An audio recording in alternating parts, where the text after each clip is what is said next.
জয়নগরের পর এবার ফরাক্কা। খুন আর ধর্ষণে দোষী সাব্যস্ত ধৃতরা। বালিকা খুন আর ধর্ষণে দোষী দুজন অভিযুক্ত। গত 13ই অক্টোবর ফরাক্কায় ঘটে নৃশংস ঘটনা। আগামীকাল অর্থাৎ শুক্রবার হবে সাজা ঘোষণা। বৃহস্পতিবার জঙ্গিপুর আদালতে দোষী সাব্যস্ত করা হয় দুজনকে। বালিকাকে ধর্ষণ আর খুন ও অপহরণের ঘটনায় একাধিক ধারায় মামলা রুজু হয়। ঘটনার 59 দিনের মাথায় খুন আর ধর্ষণে দোষী সাব্যস্ত দুই আসামি দীনবন্ধু হালদার ও শুভজিৎ হালদার। সরকারি আইনজীবী এই মামলা নিয়ে ঠিক কি বলেছেন, যত দ্রুততার সঙ্গে দোষী সাব্যস্ত হয়েছে ধৃতরা, কি বলছেন বিভাস চট্টোপাধ্যায়, শুনুন। আমাদের 13 তারিখে ইনসিডেন্টটা হয়েছিল, 13-10। আজকে আমরা 12-তে আছি, অর্থাৎ ঠিক 59 দিন আগে এই হিনিয়াস একটা ক্রাইম হয় এবং পোস্টমর্টমের সময় প্রচুর ইনজুরি পাওয়া গেছে। এবং আমি এভিডেন্সে নিয়েছি যে ওকে যখন মারা হয় তখন ওর মাথাটা ওই মেঝের উপরে ঠুকে দেওয়া হয় বারবার করে। ওর মাথায় সিরিয়াস ইনজুরি আছে। ওর পিও থেকে যে মাটি পাওয়া যায় এবং বিভিন্ন যে সার্কামস্ট্যান্সিয়াল এভিডেন্সগুলো পাওয়া যায় সেগুলো কিন্তু আমাদের এভিডেন্সে অনেক কাজে লাগে। ইনভেস্টিগেশন স্টার্ট হয়, ইনভেস্টিগেশন স্টার্ট হয়ে কিডন্যাপিং, অ্যাবডাকশনস এবং কিডন্যাপিং এবং তার সঙ্গে মার্ডার, রেপ, গ্যাং রেপ, এই ধরনের এই সেকশনগুলো এবং সেকশন 6 অফ পক্সো একটি চার্জ ফ্রেম হয়। আজকে 59 দিনের মাথায় এদেরকে দুজনকেই দোষী সাব্যস্ত করা হলো। শুভজিৎ হালদারের এগেনস্টে কিডন্যাপিংয়ের আমাদের অভিযোগ ছিল না, কারণ শুভজিৎ ওকে নিয়ে এসেছিল দিনু।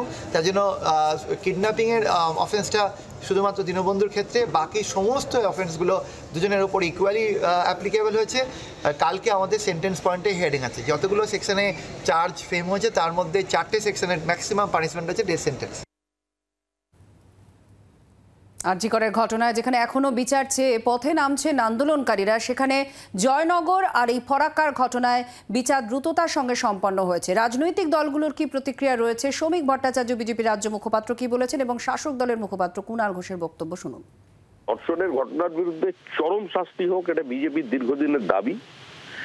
কিন্তু সাজা ঘোষণা হওয়ার সঙ্গে সঙ্গেই তো নিম্ন আদালতে সাজা ঘোষণার সঙ্গে সঙ্গেই তো তাকে কালকে ফাঁসিতে ঝুলিয়ে দেওয়া হবে না। সে তারপরে আদালতের বিচার প্রক্রিয়ার মধ্যে দিয়ে একটু উপরের দিকে যাবে। তৃণমূল কংগ্রেসের ভূমিকা মানুষের মনে প্রতিষ্ঠিত হয়ে গেছে।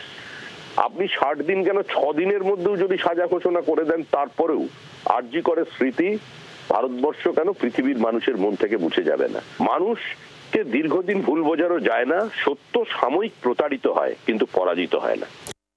এটা খুবই তাৎপর্যপূর্ণ ঘটনা। জয়নগর কুলতলিতে ধর্ষণ এবং খুন 62 দিনে সাজা ঘোষণা, ফাঁসি হয়ে গেল, ফাঁসির সাজা ঘোষণা হয়ে গেল। আজকে ফরাক্কা 60 দিনে সাজা ঘোষণা হয়ে গেল, তার মানে আগামীকাল শাস্তি ঘোষণা হবে। আমরা আশা করি ফাঁসির সাজা হবে, সেটাও 61 দিনে হয়ে যাবে। আরজি করে 24 ঘন্টার মধ্যে কলকাতা পুলিশ ধরেছিল। কলকাতা পুলিশের হাতে থাকলে এতদিনে ফাঁসির সাজা হয়ে যেত। রাজ্য পুলিশের কৃতিত্ব, রাজ্যের আইনজীবীদের কৃতিত্ব, বিচার ব্যবস্থাকে ধন্যবাদ যে এই ধরনের পৈশাচিক নারকীয় ঘটনায় 60 দিনের মধ্যে তদন্ত, চার্জশিট, চার্জ ফ্রেম এবং ট্রায়াল পুরোটা নিয়ম মতো কমপ্লিট করে আজকে দোষী সাব্যস্ত হয়ে গেছে। আগামীকাল আমরা আশা করি আবার ফাঁসির সাজা ঘোষণা হবে। বাংলার আওয়াজ, বাঙালির আবেগ, জি 24 ঘন্টা।